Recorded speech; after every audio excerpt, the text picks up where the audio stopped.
Pudding beamed from ear to furry ear as she stood in the white glow of the spotlight and took a bow. She let the applause from the audience pour over her like a warm and friendly breeze. This was Pudding's favourite part of the show.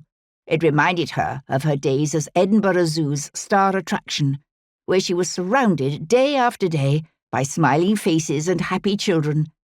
It filled her with the most delightful feeling, sweet, just like a spoonful of sugar. She looked to her co-star Graham, who was smiling beside her. They rose up, and Graham gave her the merest nod.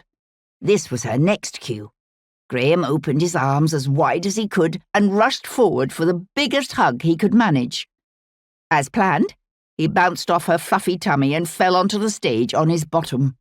The audience roared, and Graham chuckled to himself as he did every performance. Despite an increasingly bruised backside, the joke never got old for him. Pudding scanned the crowd again, delighted at the sea of happy faces.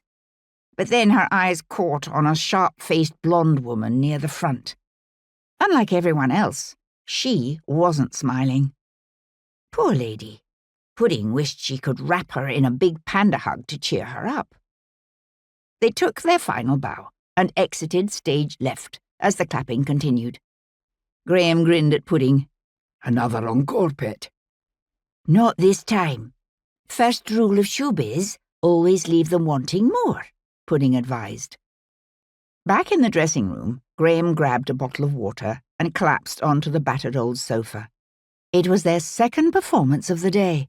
The theatre bosses had requested an extra matinee because the show was so popular. Just gonna close my eyes for a moment. I'm knackered, he said. As Graham rested a lavender eye mask over his face, there was a loud knock at the door.